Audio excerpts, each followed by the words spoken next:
Olá, hoje eu vou comentar acerca da morte daquele jovem, né, um adulto de 32 anos de idade, que chamado José Augusto Mota da Silva, que no dia 13 do 12, portanto sexta-feira agora, hoje é dia 16 de 12 de 2024, no dia 13 do 12, deu entrada numa UPA, e nessa UPA ele passou pela avaliação da triagem preliminar, passou pela tal da classificação de Manchester, que eu vou depois falar para você o que, que é, e essa pessoa, esse jovem, durante a espera, acaba morrendo sentado na sala de espera da UPA.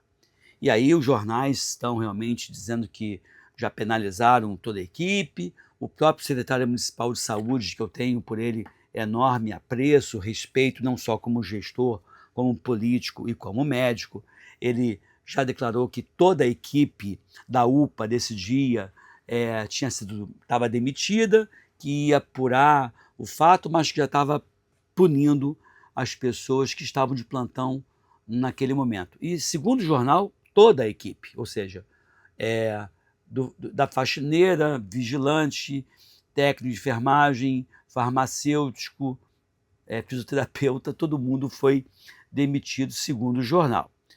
E aí eu queria discutir com você justamente isso. Será que tem já de cara como saber quem é o culpado? Existem possibilidades de mortes que uma avaliação da classificação de Manchester, que é essa que eu vou falar para você, não iria detectar. O que pode ter ocorrido nesse caso em tese? Para quem não me conhece, meu nome é Edmilson Migovski, eu sou médico há 40 anos, formado pela UFRJ, e sou professor dessa mesma universidade há mais de 3 décadas. E fui muito tempo do Corpo de Bombeiros do Estado do Rio de Janeiro, do Grupo Socorro de Emergência. Então, urgência e emergência é uma coisa que eu também vivi na minha vida profissional. Essa classificação que eu falei para vocês de Manchester, ela classifica o paciente por cores, que vai desde, são 5 níveis de classificação, onde vai vermelho, laranja, amarelo, verde e azul, onde o vermelho é uma possibilidade iminente de morte. É o paciente que chegou em parada cardiorrespiratória, por exemplo, numa UPA, ou com uma insuficiência respiratória, saturando muito pouco, ele é classificado como vermelho, o atendimento tem que ser imediato. Laranja, atendimento até em 10 minutos. Amarelo, até em 50 minutos. Verde, em até 2 horas. E azul, até em 4 horas, deveria ser atendido. Então, não se aborreça se você, uma vez classificado de verde, ou seja, até 2 horas de espera, chegar alguém que acabou de chegar, classificado como laranja, ele vai ser atendido antes de você. Então, que leve em consideração a ordem de atendimento numa UPA, por exemplo, segundo o critério de Manchester, não é a hora que você chegou, é sim a gravidade que você aparenta, o que você se encontra naquele momento. Essa classificação é desde 94, 95, que foi feita por profissionais médicos e enfermeiros de hospitais, de 9 hospitais da cidade de Manchester, no Reino Unido, isso em 94, 95. E quando foi em 2008, essa classificação começou a ser utilizada no Brasil, de uma forma mais específica, em Minas Gerais. Então, essa classificação foi feita para fazer com que as pessoas pudessem ser atendidas de acordo com a gravidade, não de acordo com a chegada no pronto-socorro. O que pode ter ocorrido, então, com esse paciente? Ou a classificação não foi feita de forma correta, ou foi feita de forma correta, só que o paciente agravou. Haveria alguma possibilidade clínica dele agravar e ele morrer? E essa morte não ser por culpa de ninguém? A resposta é sim, teria essa possibilidade. Eu vou explicar para vocês. Não estou aqui passando pano quente em ninguém, não conheço ninguém da UPA da Cidade de Deus do Rio de Janeiro, não conheço ninguém, nenhum gestor, não sei nem qual é a empresa, a OS hoje, que está na gestão da Cidade de Deus. Então eu estou falando de uma forma isenta, em cima de possibilidades do que pode ter ocorrido. Tem aí alguns exemplos, o paciente ter chegado lá muito bem, ou com dor abdominal, como o jornal comentou, e de uma hora para outra ele evoluir mal. Por exemplo, um infarto agudo do miocárdio, um aneurisma dissecante, um aneurisma que se rompeu, um acidente vascular cerebral ou um pneumotórax hipertensivo, que pode ocorrer até de forma espontânea, são situações clínicas que podem aparecer de uma hora para outra, num piscar de olhos. E aí não seria exatamente a culpa de uma pessoa, a culpa de um profissional de saúde. Eu fui gestor muito tempo da UFRJ, fui muito tempo no Corpo de Bombeiros. Em situações como essa, se faz necessário apurar, ouvir, fazer uma sindicância imediata, ver quem é que estava naquela escala de plantão, ver se essas pessoas estão capacitadas e se foram treinadas recentemente para que um problema como esse não venha a ocorrer novamente. Se havia sobrecarga de repente, naquele momento, veja bem, não estou dizendo que é isso, estou dizendo das possibilidades que precisam ser descartadas. Imagine se naquele momento tinha lá 4 médicos de plantão e os 4 médicos, um atendendo um paciente infartado, o outro atendendo um paciente atropelado. Ou seja, eu não sei como é que estava naquele momento. Eu não sei se a equipe estava tomando um cafezinho na cantina ou se a equipe estava trabalhando.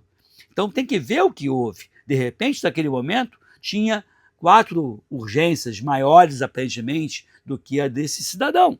Então a gente precisa realmente apurar o que houve.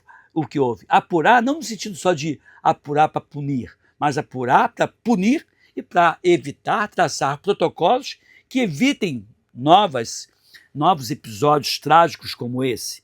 É igual um acidente de avião. Você apura ao máximo o que houve naquele acidente, o que causou aquele acidente, ou quais foram os fatores envolvidos com aquele acidente, para evitar que novos acidentes daquele tipo ocorram. E não só para penalizar as pessoas que foram as culpadas, né?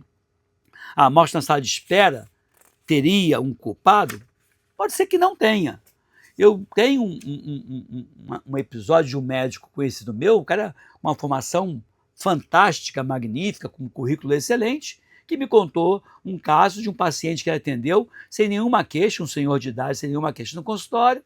Ele examinou, avaliou o paciente bem, fez até um eletro do paciente para ver como é que estava, e quando o paciente saiu do consultório dele, ainda na porta do consultório dele, infartou e morreu. Isso poderia ter ocorrido na sala de espera desse médico. E não quer dizer que o médico seja culpado. Então é isso que vocês têm que entender, que a natureza humana tem muita variável, a gente tem que apurar e não sair condenando no calor das emoções. É importantíssimo apurar o que houve, né? Pessoas se deitam, vão dormir muito bem, sem nenhuma queixa, e não acordam. Atletas, durante o jogo de futebol, podem infartar e morrer, e sem que ninguém seja o culpado pelaquela morte. Chama atenção, nesse caso, um paciente de 32 anos, né? Aparentemente saudável, mas que, segundo os familiares, vinha tendo dor abdominal já há algum tempo, há meses. E eu ressalto que um paciente com dor abdominal crônica, uma UPA não é o melhor lugar para ele ser atendido. O melhor local para ser atendido o paciente com dor abdominal é uma clínica da família, que vai investigar, que vai apurar e que não vai se limitar àquela dipirona venosa para aliviar a dor. O paciente que tem dor constante no abdômen não pode ficar só no analgésico, tem que saber qual é o motivo da dor. E esse motivo da dor, numa UPA, que é mais uma urgência, não é o melhor local para apurar isso, né? Mas o que poderia causar a morte desse paciente, então? Ele poderia morrer, por exemplo, por um infarto agudo do miocárdio, um acidente vascular cerebral, um aneurisma, até mesmo um aneurisma dissecante de aorta, que poderia dar essa dor abdominal recorrente e que poderia romper de uma hora para outra. Ou será que ele andou fazendo uso de algum produto, de algum inoculante? Porque, de novo, um sujeito de 32 anos de idade morrer assim é, no mínimo, estranho. Punir sem ouvir não é um ato de justiça nesse momento. Eu sou capaz de listar aqui, como eu listei, várias causas de morte, onde não teria um culpado, aparentemente, né? Esse paciente foi classificado na sala de espera esperando o atendimento. Agora, o secretário de saúde, que eu tenho, municipal de saúde do Rio de Janeiro, que eu tenho enorme apreço, carinho por ele, respeito não só como como médico, com um excelente currículo, mas também como deputado federal e como secretário municipal de saúde, ele deve ter alguma informação que eu não tenho para ter de cara, se sentir à vontade para colocar nas redes sociais dele a demissão de toda a equipe. Deve ter alguma razão que eu desconheço, né? Então, eu acho que vale a pena a gente ouvir direitinho. Esse tipo de morte poderia ocorrer, por exemplo, no Sírio-Libanês? Sim, poderia ocorrer em qualquer lugar, porque, assim, aquela história, infarto agudo do miocárdio pode ocorrer de uma hora para outra, um acidente vascular cerebral, mesma coisa. Então, ele pode ter sentido uma dor abdominal muito forte, e essa dor, por exemplo, ter provocado um infarto. Um paciente que chega, por exemplo, numa UPA com uma trombose de membros inferiores, ele não vai ser classificado como vermelho, não vai ser classificado como amarelo, como laranja, mas ele pode, naquele momento da espera ali, deslocar um trombo dos membros inferiores e causar um acidente vascular isquêmico e ele morrer de uma forma súbita. E não seria, a princípio, uma culpa. O protocolo de Manchester pode não pegar esses detalhes nessa classificação. O fato é que José Augusto, 32 anos de idade, chegou consciente e piorou e morreu mesmo antes da equipe médica ser acionada. Ué, se o médico não foi acionado, a princípio o médico não seria culpado. Tem que ver o que houve antes de punir esse médico. Nessa classificação de punir o médico, qualquer outra pessoa dessa equipe, enfermeira, farmacêutica, etc. Os equipamentos para fazer a classificação de risco dessa UPA estavam ok? Tem, por exemplo, estetoscópio, termômetro, aparelho de pressão, tem glicosímetro para ver a glicose, tem como medir a frequência cardíaca, a frequência respiratória, tem oxímetro para ver se esse paciente está saturando bem, se está oxigenando bem. A pulseira foi colocada de forma correta na classificação de risco desse paciente. Então, essas coisas precisam ser apuradas, muito bem apuradas, antes de sair punindo as pessoas que lá estavam trabalhando. Você veja bem, a pessoa já vai ficar rotulada, estigmatizada. Se eu sou o farmacêutico dessa UPA, da sexta-feira, do dia 13, eu já estou na rua e eu, de repente, nem tomei conhecimento do caso.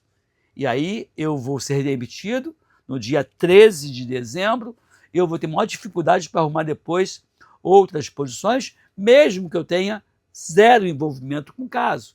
Então eu acho que a gente tem que apurar e fazer justiça, e penalizar quem tem que penalizar, e aproveitar esse vídeo para orientar a população que ela precisa ser informada qual é o tipo de atendimento que tem numa clínica da família, qual é o tipo de atendimento de uma UPA, qual é o atendimento de um hospital terciário, para que as pessoas possam escolher, se não tiver ninguém para ajudá-la, aonde vai ser socorrido. Quer ver? Se você está com uma crise hipertensiva ou uma crise de asma, o melhor lugar público, pelo menos no Rio de Janeiro, não é o Hospital Carlos Chagas, o Hospital Rocha Faria, o Hospital Lourenço Jorge. O melhor lugar é uma UPA. Por outro lado, o paciente que tomou um tiro, foi atropelado, o melhor lugar passa a ser o hospital. A UPA não é o melhor lugar para isso. Então, de acordo com o perfil da gravidade ou o tipo de enfermidade, eu posso escolher uma clínica da família, um hospital ou uma UPA. Então, até para eu ter o melhor atendimento. Para encerrar esse vídeo, na rua da minha mãe mora em Realengo, um cidadão fez um quadro de mal súbito, dor torácica, uma crise hipertensiva e desmaiou. E eu falei, leva para a UPA de Realengo. Aí fala, não, leva para o hospital, leva para a UPA, porque esse tipo de paciente é melhor para a UPA. Levar o paciente para o hospital, que é o local para atender esfaqueado, baleado, colisão, atropelamento, e esse cidadão com uma crise hipertensiva de menor gravidade do que o paciente atropelado, ficou esperando horas para ser atendido e não foi atendido. Ao passo que, se ele tivesse numa UPA, seria atendido de uma forma mais imediata. Pelo menos é esse o desejo que eu tenho. E é assim que tem que ser. Uma crise hipertensiva, né, um paciente infartado, ele vai ser classificado como vermelho ou como laranja e vai ser atendido de imediato até 10 minutos depois. A não ser que toda a equipe esteja envolvida naquele momento com uma meia dúzia de pacientes classificados como vermelho. Isso é possível? Sim, é possível. porém pouco provável. Dê o seu like nesse vídeo, por favor. Me diga se você já teve experiência numa UPA e qual foi o teu relato. Como é que você foi atendido numa UPA e de qual UPA você está falando? Do Rio de Janeiro? De qual bairro? De São Paulo, Minas Gerais, Norte, Nordeste, Centro-Oeste, Sul? Conta aí para mim, por favor, tá bom? É isso aí, fica aqui, fique bem, fique com a gente de 0 a 10, qual é a minha nota, tá bom? Muito, muito, muito obrigado pela sua audiência e compartilhe esse vídeo, que são informações como essa, que servem sim para minimizar dor, sofrimento, sequelas, internações e morte. É isso aí, fique aqui, fique bem, fique com a gente e que a verdade seja apurada e a causa da morte desse rapaz venha à tona e que os culpados sejam exemplarmente punidos, se é que existem culpados. Tchau, um abraço, felicidade.